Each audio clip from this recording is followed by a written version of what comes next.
A paz do Senhor, igreja, tudo bom com você? Eu desejo que você e seus familiares estejam bem. Quero compartilhar a palavra de Deus na epístola de Filipenses, capítulo 4, versículo 10.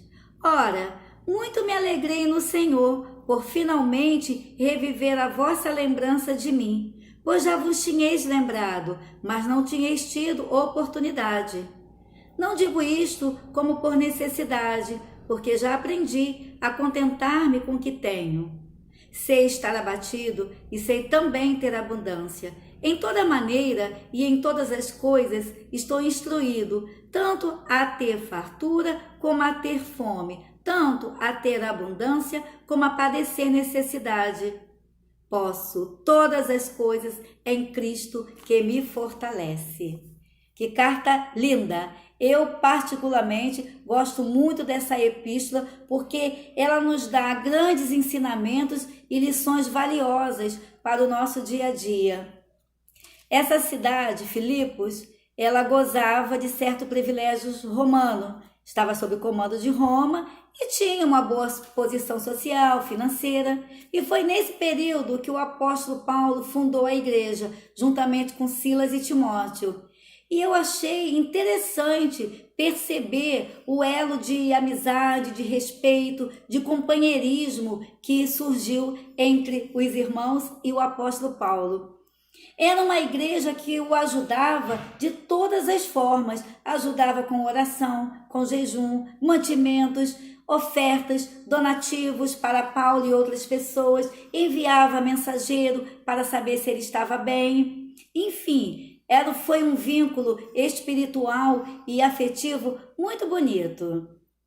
E o apóstolo Paulo tinha vários propósitos ao escrever essa carta. Eu poderia falar vários, mas eu quero destacar 2 propósitos, de acordo com a leitura que eu faço. Quando o apóstolo Paulo escreveu aos Filipenses, ele estava preso, provavelmente em Roma, segundo os historiadores. Porque a cidade nunca é uma coisa muito certa, né? Mas tudo indica que ele estava preso em Roma. Capítulo de Atos 28, versículo 16 em diante, fala sobre isso.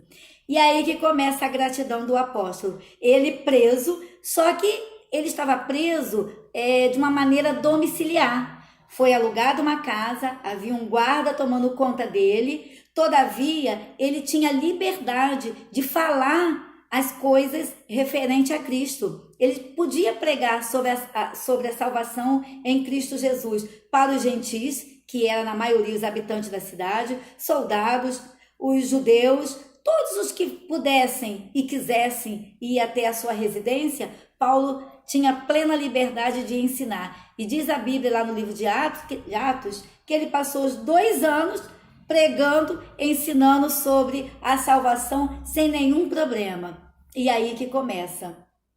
E aí eu percebo o aspecto grato do apóstolo Paulo. Ele estava fisicamente preso. Sua cidadania romana não estava adiantando de nada. Ele estava preso fisicamente, mas espiritualmente ele estava livre. Sua fé estava mais do que nunca acesa. E ele percebeu a importância daquele momento. Ele preso numa casa com liberdade de receber quem quisesse estar com ele, para ouvir falar de Jesus. Não tem situação difícil que nos impeça de sermos cristãos e de anunciarmos a salvação em Cristo Jesus. Outro ponto de gratidão que eu percebo é que Paulo enxergou, sentiu, ele percebeu a soberania de Deus em sua vida. Sim, Paulo, mesmo preso, mesmo estando numa situação que aos nossos olhos é humilhante, vergonhoso, todo mundo comenta, todo mundo critica, e assim na nossa vida atualmente, às vezes acontece alguma coisa na vida do cristão e a gente pensa, nossa, mas aquela irmã, mas aquele irmão, mas é isso. Aos olhos humanos, a gente tem essa tendência, mas Paulo ultrapassava essa questão meramente humana. Ele enxergava espiritualmente que ali havia um propósito de Deus, a soberania de Deus em sua vida. Você está preso fisicamente, mas é um vaso meu escolhido para anunciar a minha palavra. E a gente lembra do livro de Romanos, capítulo 8, versículo 28, que diz que todas as coisas juntamente contribui para o bem daquele que foi chamado por Deus, chamado pelo seu decreto. Então Paulo estava sentindo contentamento. Paulo era grato a Deus por ser instrumento na mão de Deus, mesmo em uma situação difícil. E o terceiro ponto dessa gratidão é em relação à igreja. Aquela igreja o apoiou de todas as formas, várias e várias vezes. Então agora o apóstolo Paulo estava tendo a oportunidade de redigir uma carta, de escrever o tamanho da sua gratidão, do seu afeto para com aquelas pessoas. Eu costumo dizer que gratidão é isso, irmãos.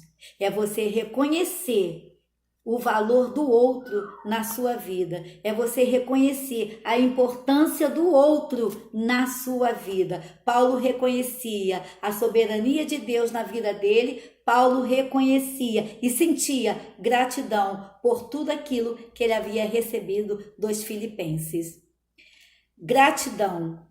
Sentimento que devemos ter todos os dias, porque vai além da gente dizer muito obrigado. Gratidão é você ter um olhar diferenciado. Você vive, sente a dor, o problema, porque nós não somos imunes a nada. Nós choramos, sentimos, passamos por momentos, por vendavais, mas nosso olhar, o nosso foco não tem que ser exatamente em cima do problema, e sim extrair do problema aprendizado e experiências que vão nos servir para o resto da vida. E era isso que o apóstolo Paulo fazia. Ele voltava o olhar dele para tudo aquilo que foi proveitoso, foi bom para ele. Ser grato, mesmo em momentos difíceis.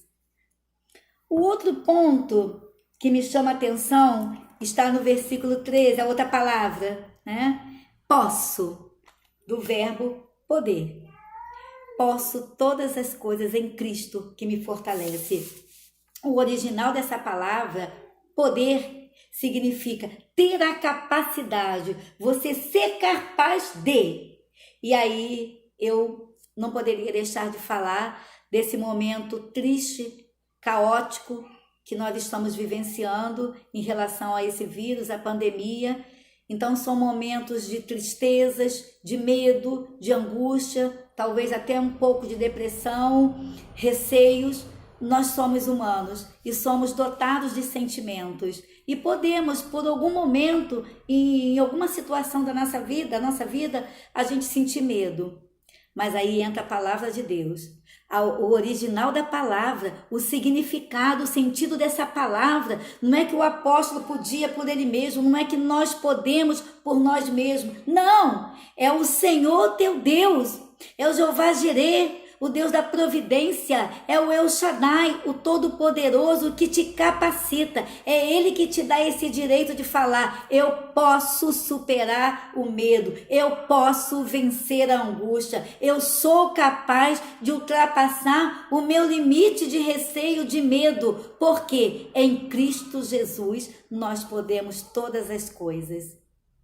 E eu gostaria que em nome de Jesus, que você superasse, que você percebesse, porque eu não costumo pregar dizendo que a gente não sente nada. Não, eu não anulo dor é real, a dor existe, o medo é real, ele existe, a angústia é real, ela existe, mas ela não fica permanente na minha vida e nem na sua, porque a palavra de Deus, ainda nesse mesmo capítulo, no versículo 7, diz assim: e a paz de Deus, que excede todo entendimento, guardará os vossos corações e os vossos sentimentos em Cristo Jesus. A paz de Deus ela é interna.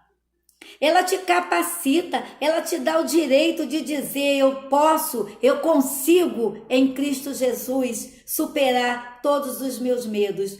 E nós não compreendemos realmente tudo isso que está acontecendo, mas nós podemos continuar confiando no Senhor.